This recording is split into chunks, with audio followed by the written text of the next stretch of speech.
I've also signed my part in the divorce papers so that I can divorce you anytime. I can live without you. Do you understand? That's enough. After he spent all my money for his own selfish desires, I swore to myself that I would ruin his social life. My name is Tracy, and I turned 35 years old this year. Recently, my life has finally settled down and peaceful days have returned.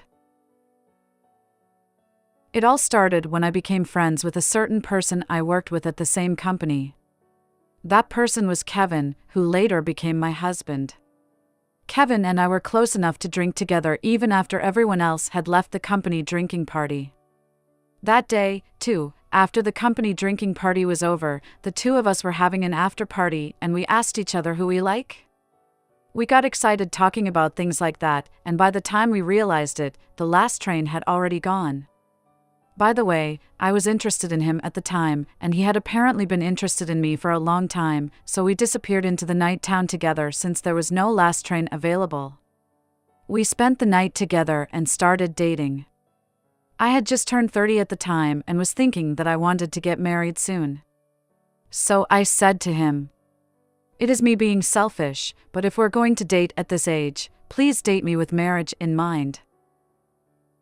Of course, I'm glad as that's the plan, but I'm kinda lame to be proposed to, aren't I? We said it laughing at each other. Since we started dating, we went out for drinks together after work and went on trips using paid leave, and so on. Then one night, he made a reservation at a restaurant with a slightly luxurious night view. After finishing the meal, he took out a ring and proposed to me. I kind of guessed it, but I was very happy. At a later date, after we had both families meet and report to people at work, we got married a month later. We were blessed by everyone at work, and both my parents and I cried and were very happy at the same time.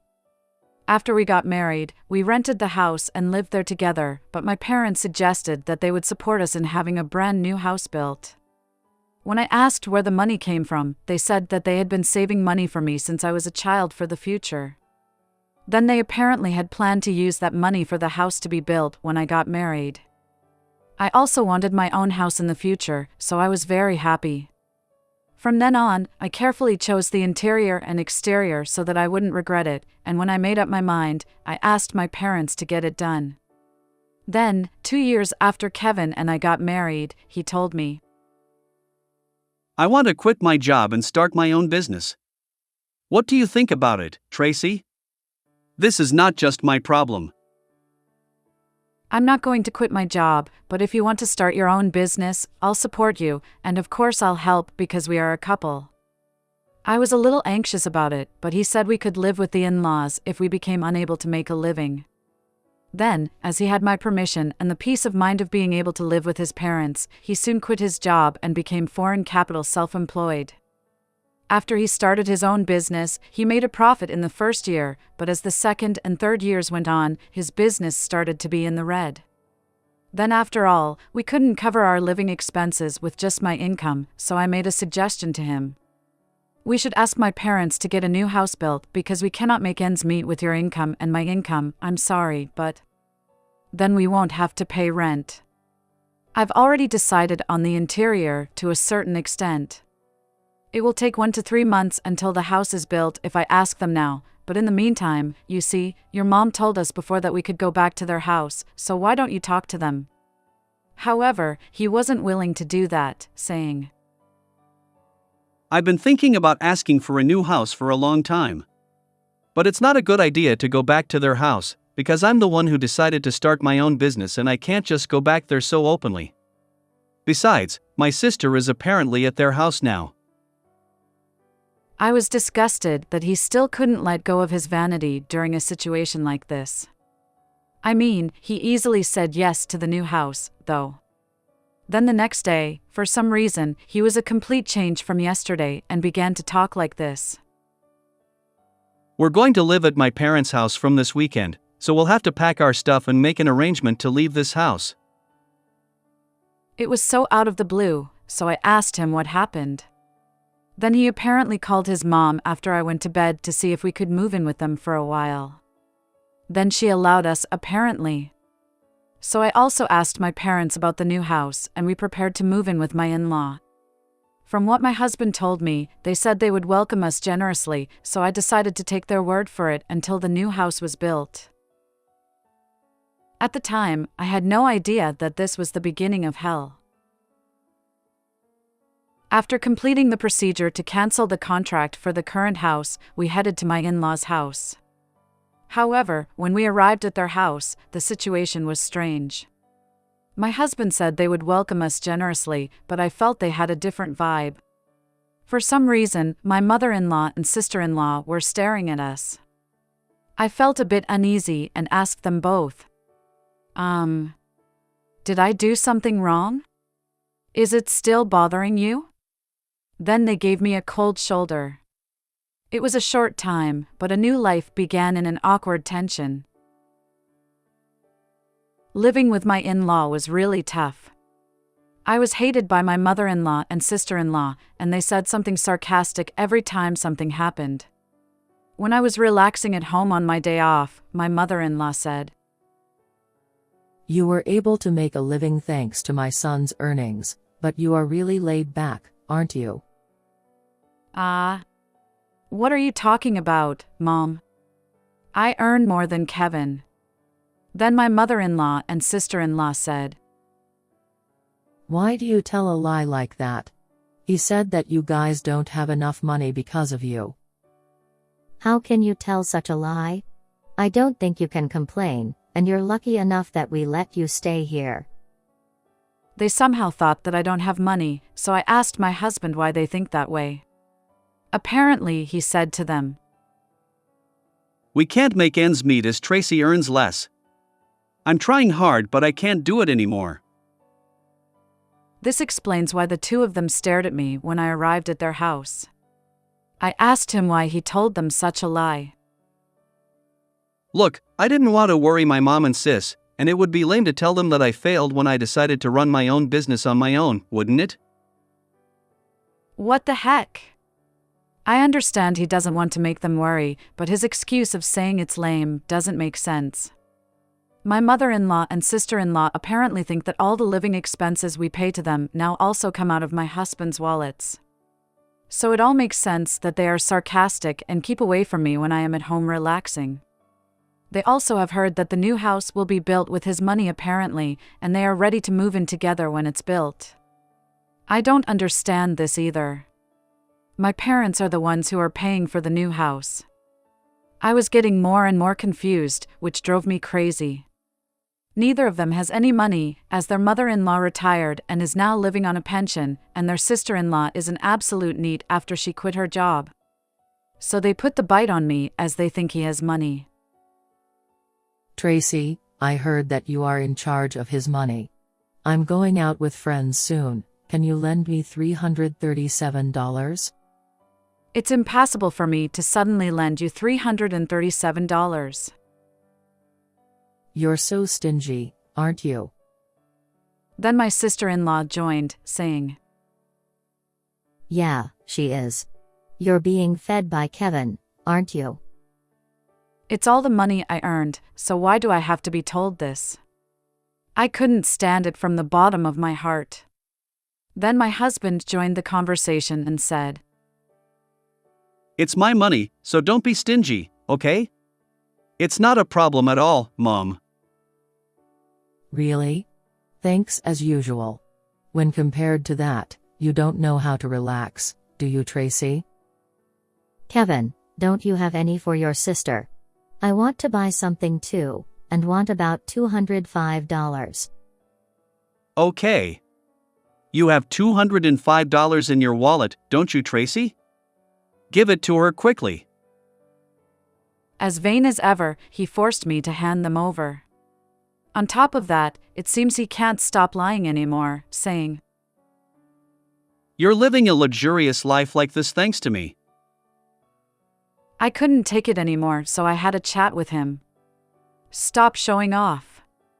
I can't stand it anymore. At least, make it look like you borrowed it from me and write an IOU. Lately your stingy attitude gets in people's hair. IOU? I'll write it down for you. It's just a piece of paper, so it doesn't mean anything. You miss the money that much?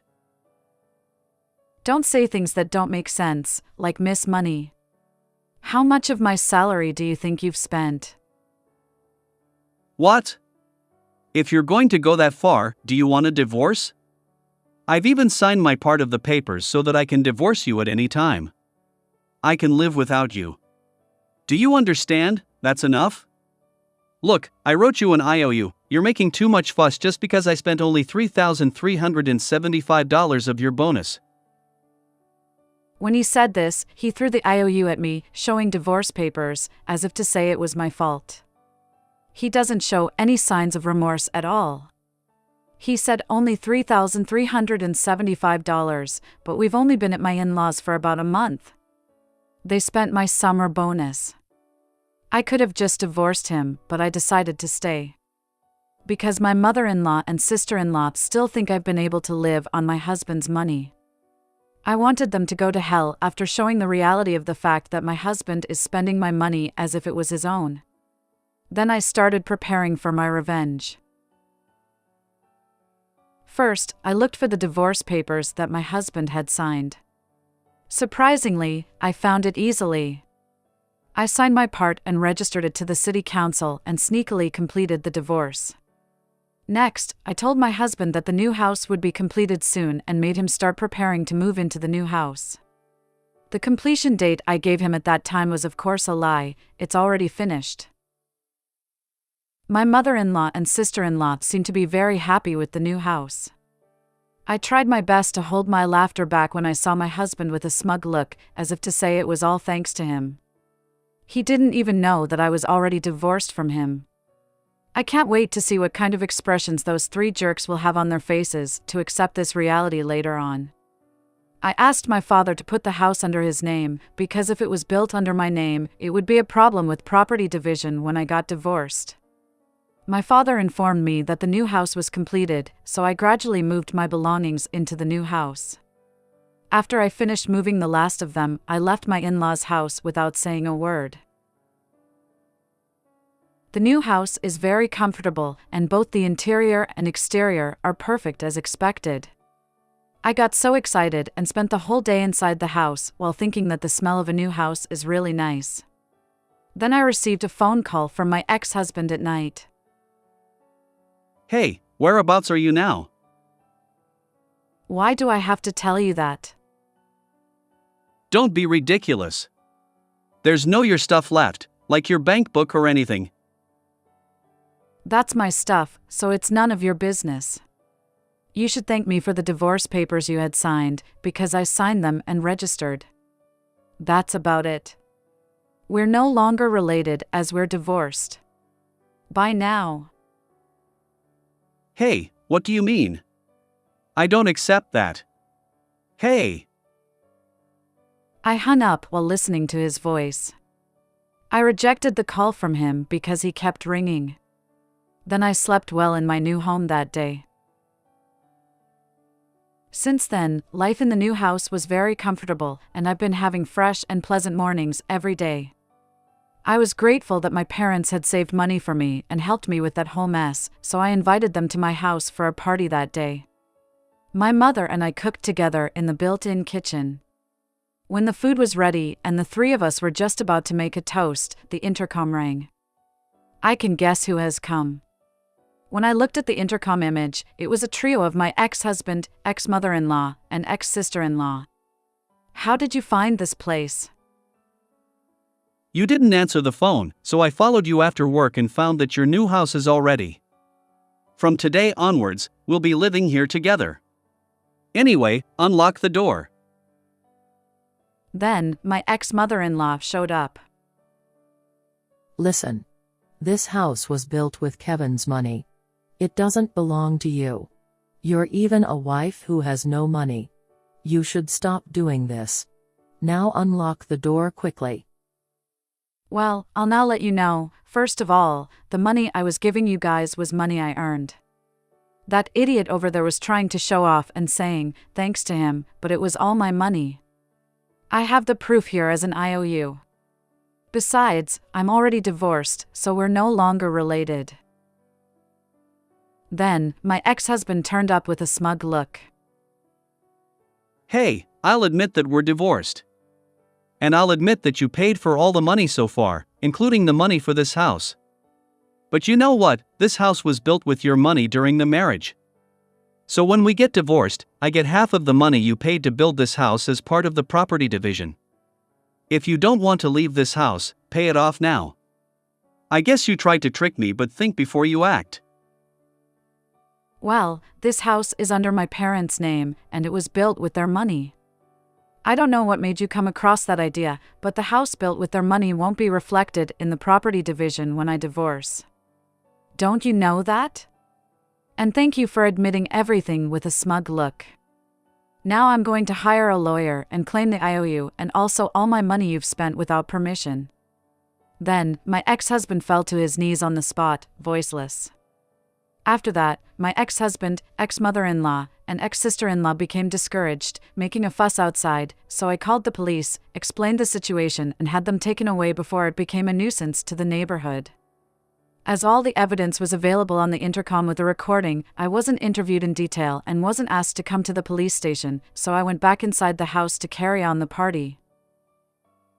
I then hired a lawyer to settle the matter with my ex-husband. The details were to agree to pay the amount owed and to agree to stay away. If he turns up in front of me again, he will be arrested immediately. Immediate arrest was due to the fact that the way he identified my new home was considered stalking. A stay-away order against the people in my ex-family was also issued. I heard through the grapevine that my ex-husband has not been able to run his business well since then, and that all he has is increased debt. After divorcing me, my ex-husband and ex-mother-in-law no longer had access to the money they always asked me for, and their lives became increasingly difficult. Eventually, they sold their family home and started living in a shabby apartment. I feel like they are really getting what they deserve. I, on the other hand, invited my parents to live with me in my new home, and the three of us are enjoying our new life together. I want to continue to live happily with my family, taking care of my parents well. How did you like this story? Please subscribe to the channel. See you in the next video.